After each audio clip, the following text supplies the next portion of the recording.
Hello guys, welcome you all. My name is Lamia Naseem, cofounder of मेरे वाले notes. तो चलिए आइए स्टार्ट करते हैं आज के वीडियो लेक्चर को। और आज के वीडियो लेक्चर में मैं आपसे डिस्कस करूंगी newly added topic in gate 2020 MSQ multiple selection question. यहाँ पर मैं दो चीजें क्लियर कर देना चाहती हूँ। जैसा कि आप सभी जानते हो, इट्स अ हाई टाइम, बहुत ज्यादा हेक्टिक शेड्यूल चल रहा है, तो मैं बहुत सारे क्वेश्चन तो आपके साथ शेयर नहीं कर पाऊंगी, बट फिर भी मैं छोटी छोटी वीडियोज आपके लिए लेके आती रहूंगी, ताकि आप खाना खा रहे हो, आप कहीं गए हो, ऐसी नॉर्मल भी अगर आप वीडियो ओपन करके सिर्फ देख लोगे तो आपके क्वेश्चंस क्लियर हो जाएंगे।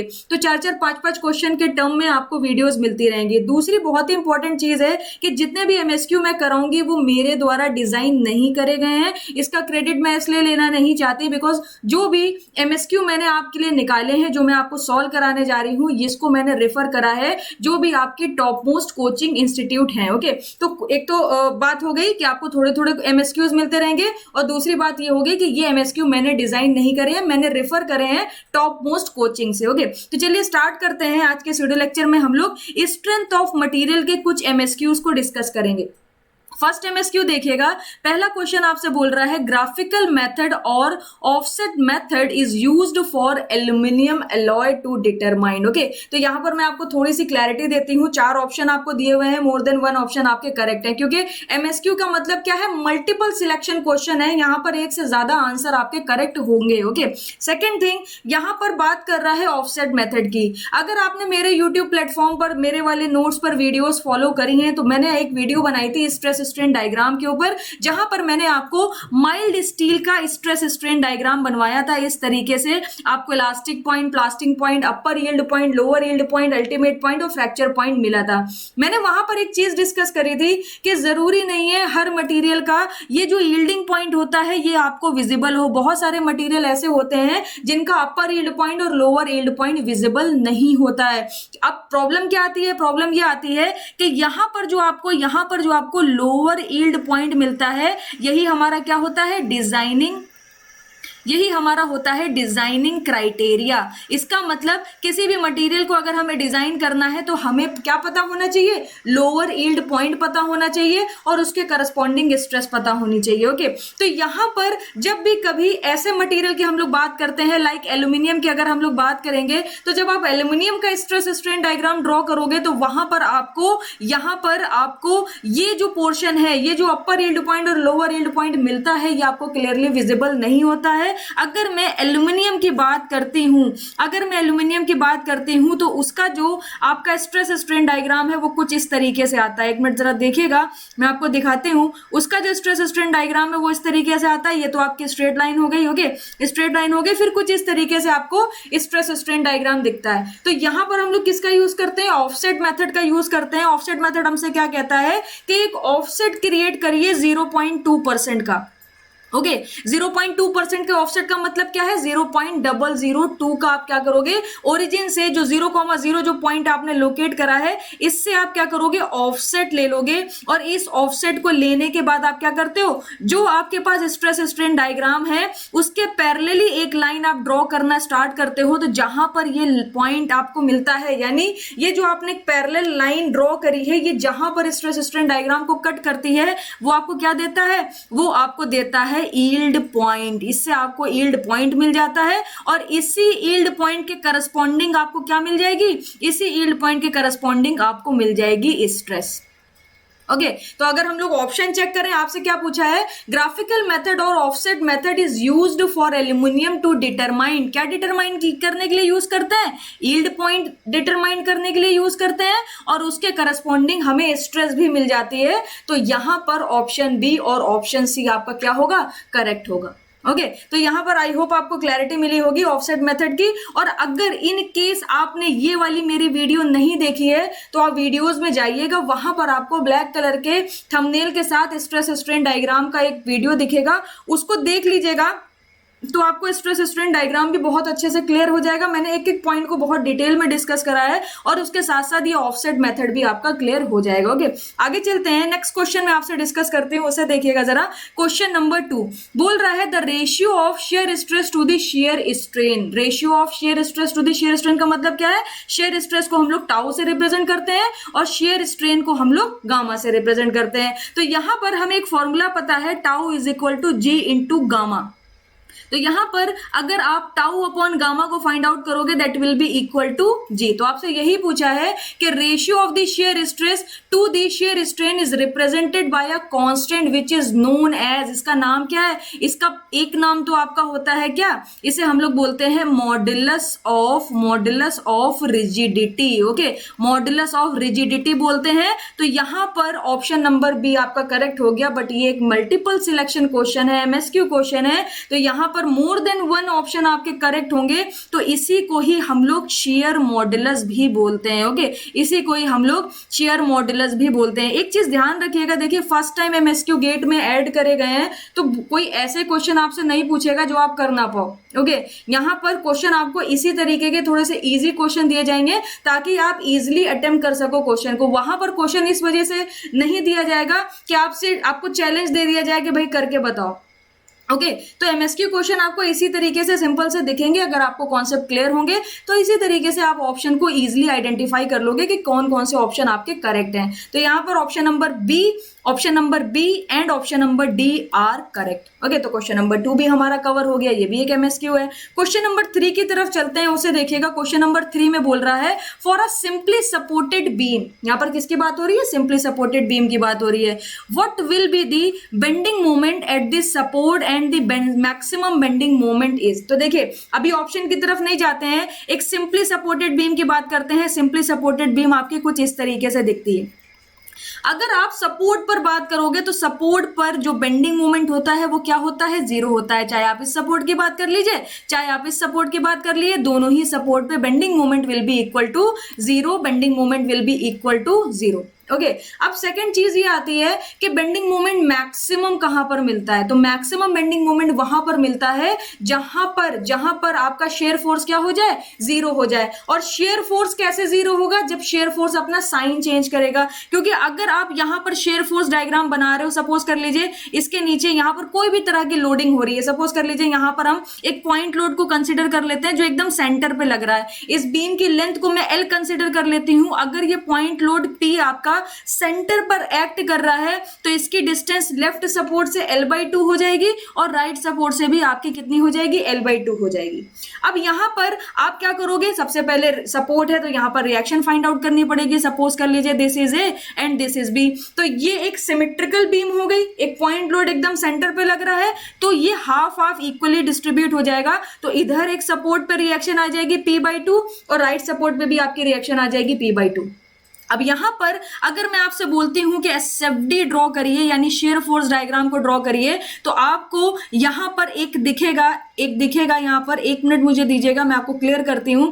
यहां पर आपको एक रिएक्शन फोर्स दिखेगा जिसकी वैल्यू कितनी है, P/2 है। तो यहां पर कुछ इस तरीके से आपको वैल्यू मिलेगी P/2। ओके, इसके बाद यहां पर आप देखिए, यहां पर आपको क्या मिल रही है, P मिल रही है। तो आप क्या करोगे, सेक्शन मैंने आपको बताया था, एक सेक्शन पर खड़े हो जाइए और आइदर साइड की कंडीशन लगाइए। तो यहां पर अगर ये पॉइंट C मैं कंसीडर कर लूं तो C is the critical point. अगर आपको ये भी क्लियर नहीं है, shear force and bending moment diagram का कॉन्सेप्ट क्लियर नहीं है, तो उस पर मेरी एक लाइव क्लास आपको मिल जाएगी। आप इसी मेरे वाले नोट्स प्लेटफॉर्म पर वीडियोज में जाइए, आपको एक live class shear force and bending moment की मिलेगी। वहां पर मैंने सारे पॉइंट्स को बहुत डिटेल में डिस्कस करा है कि भाई क्रिटिकल पॉइंट क्या होता है, एसएफडी कैसे ड्रॉ करते हैं, बीएमडी कैसे ड्रॉ करते हैं, कब कर्व आपका कॉन्केव अप होता है, कब कर्व आपका कॉन्केव डाउन होता है। आपको बहुत ही बेहतर तरीके से क्लैरिटी मिल जाएगी अगर आपने वो 2 घंटे की वीडियो को फॉलो कर लिया। वन शॉट वीडियो है, एक ही वीडियो में दोनों कॉन्सेप्ट आपके क्लियर हो जाएंगे। ओके, तो यहां पर अगर मैं बात करूं तो ये क्रिटिकल पॉइंट है, तो ये हो जाएगा आपका C-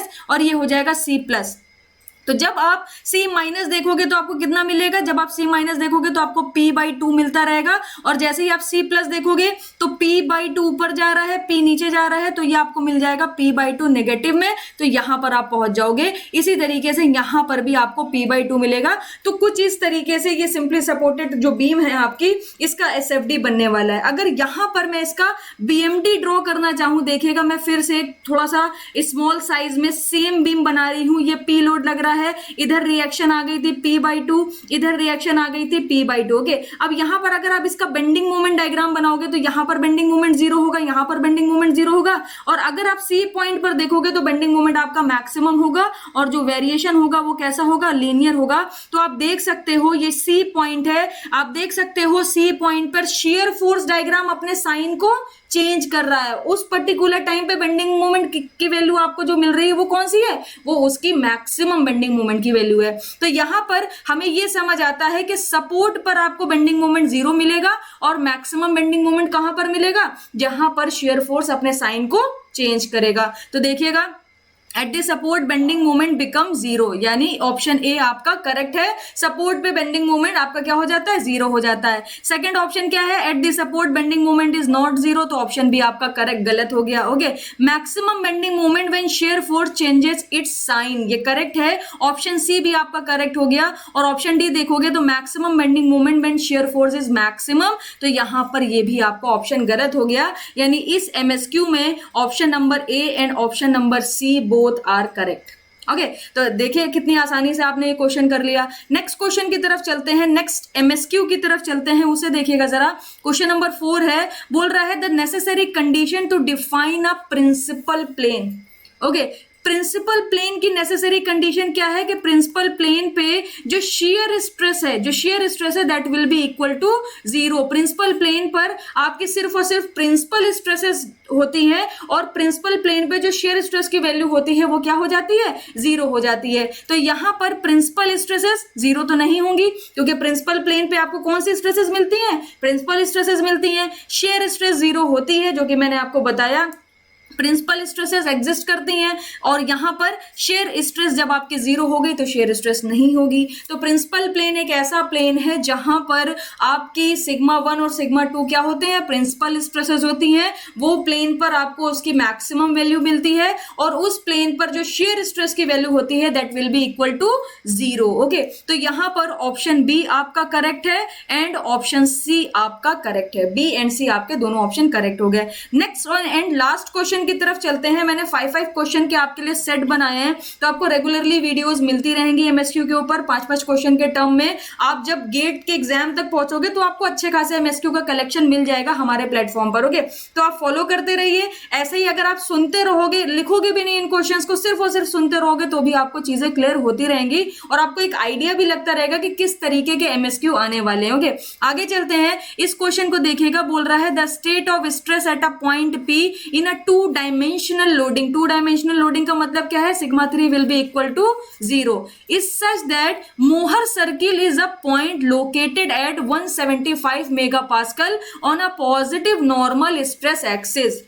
तो यहां पर हम लोग मोहर सर्किल बनाते हैं। यहां पर आपका क्या होगा, सिग्मा होगा, यहां पर आपका टाउ होगा, और मोहर सर्किल किस में रिड्यूस हो गया, पॉइंट में रिड्यूस हो गया है। हाइड्रोस्टैटिक की कंडीशन एक ऐसी कंडीशन है जहां पर मोहर सर्किल आपका किस में रिड्यूस हो जाता है, पॉइंट में रिड्यूस हो जाता है। पॉजिटिव एक्सिस में बोल रहा है कि यहां पर पॉजिटिव एक्सिस पर मोहर सर्किल आपका क्या है, पॉइंट में रिड्यूस हो गया है। यहां से इसकी डिस्टेंस कितनी है, 175 मेगा पास्कल। तो इस केस में हाइड्रोस्टैटिक की कंडीशन में क्या होता है, सारे के सारे प्लेन्स आपके क्या हो जाते हैं, प्रिंसिपल प्लेन हो जाते हैं। और अगर सारे के सारे प्लेन प्रिंसिपल प्लेन हो गए तो स्ट्रेसेस सारी के सारी क्या हो गई, प्रिंसिपल स्ट्रेस हो गई। अब यहां पर इस मोहर सर्किल को देखोगे तो sigma 1 will be equal to the sigma 2 and that will be equal to 175 mega pascal. और सारे ही सारे डायरेक्शन में जो स्ट्रेसेस होती हैं वो क्या हो जाती हैं, सेम हो जाती हैं। ओके, तो यहां पर आपसे पूछा गया है the maximum and minimum principal stress respectively, तो दोनों के दोनों क्या होने वाली है, 175 mega pascal. Okay, from the मोहर circle and the direction of maximum and minimum principal stress at a point P from the मोहर सर्किल। तो यहां पर जो आपकी इसकी वैल्यू होगी वो कितनी होगी, 175 मेगा पास्कल होगी। तो ये एक ऑपोजिट दे रहा है, एक प्लस 175 दे रहा है, माइनस 175 दे रहा है। सबसे पहले तो इसे हटाइए। यहां पर डायरेक्शन क्या होगी, इन ऑल डायरेक्शन, सारे के सारे डायरेक्शन में आपको क्या मिलने वाली है, सेम वैल्यू मिलने वाली है। सिग्मा 1 सिग्मा 2 आपका क्या होगा, अगर 2 डायमेंशनल लोडिंग है तो दोनों ही स्ट्रेसेस सेम होंगे। हाइड्रोस्टैटिक कंडीशन मैंने आपको पढ़ाया है, आई थिंक इस प्लेटफॉर्म पर नहीं पढ़ाया है, बट अदर प्लेटफॉर्म पर मैंने हाइड्रोस्टैटिक की कंडीशन को डिस्कस कराया। मैं ग्रुप पर शेयर कर दूंगी, टेलीग्राम ग्रुप पर मैं डेफिनेटली शेयर करूंगी कि जिस वीडियो में मैंने हाइड्रोस्टैटिक की कंडीशन पढ़ाई है वो वीडियो आपको मिल जाएगी जल्दी। इसी के साथ साथ हाइड्रोस्टैटिक कंडीशन एक ऐसी कंडीशन होती है जहां पर सारे के सारे डायरेक्शन में जो स्ट्रेसेस की वैल्यू होती हैं, अगर मैं 3D स्टेट ऑफ स्ट्रेस को शो करूं आपको, ओके, ये तो 2D स्टेट ऑफ स्ट्रेस की बात कर रहा है। अगर मैं 3D स्टेट ऑफ स्ट्रेस की बात करूं तो इस डायरेक्शन में ओके, ये आपकी एक एक्स डायरेक्शन हो गई, एक वाई डायरेक्शन हो गई, और एक आपकी कहलाती है जेड डायरेक्शन। ओके, यहां पर एक और बना लेते हैं 3D स्टेट ऑफ स्ट्रेस। एक आपकी हो गई एक्स डायरेक्शन, एक आपकी हो गई वाई डायरेक्शन, एक आपकी हो गई जेड डायरेक्शन। ओके, तो यहां पर 3D स्टेट ऑफ स्ट्रेस में अगर ये हाइड्रोस्टैटिक कंडीशन है तो सभी डायरेक्शन में जो वैल्यू होगी दैट विल बी सेम, सब सिग्मा हो जाएगी, और सारे के सारे प्लेन्स क्या होंगे, प्रिंसिपल प्लेन हो जाएंगे। और थर्ड कंडीशन क्या है, हाइड्रोस्टैटिक के केस में जो मूहर सर्किल है वो किस में रिड्यूस हो जाता है, वो आपका पॉइंट में रिड्यूस हो जाता है, और यहां पर शेयर स्ट्रेस क्या हो जाती है, जीरो हो जाती है। ओके, तो यहां पर आप ध्यान रखिएगा ऑप्शन नंबर बी आपका करेक्ट है, दोनों ही सेम वैल्यू होंगी सिग्मा 1 सिग्मा 2, और in all direction will be your correct answer. Okay, तो ये टोटल 5 क्वेश्चन मैंने आपको सॉल्व कराए। आई होप आपको क्लैरिटी मिली होगी इन क्वेश्चन में। इन केस कहीं पर कुछ नहीं समझ आया हो कमेंट सेक्शन में लिख दीजिएगा। आपके जितने भी कमेंट्स हैं मैं सारे कमेंट्स देखती हूँ, कोशिश करती हूँ कि सारे के सारे कमेंट्स का मैं रिप्लाई कर सकूँ, और करती भी हूँ। ओके, सो कमेंट सेक्शन में लिखना बिल्कुल भी मत भूलिएगा। इस तरह की और वीडियोज चाहिए तो भी suggestion, comment section is a suggestion box जो मेरे लिए बहुत ही ज्यादा फ्रूटफुल रहता है, क्योंकि आपके साइड से फीडबैक मिल सकता है मुझे, जिससे मैं इंप्रूवमेंट करती रहती हूँ रेगुलरली कि आपको क्या चाहिए क्या नहीं चाहिए। और आगे और भी वीडियोस की प्लानिंग है तो आपको मिलती रहेंगी जल्दी, कुछ अच्छा होगा, काफी सारी वीडियोस आपके साथ शेयर करी जाएंगी इसी प्लेटफॉर्म पे। So thank you so much, मिलते हैं आपसे नेक्स्ट वीडियो में, और नेक्स्ट वीडियो में कुछ और अच्छे क्वेश्चंस को सॉल्व करेंगे।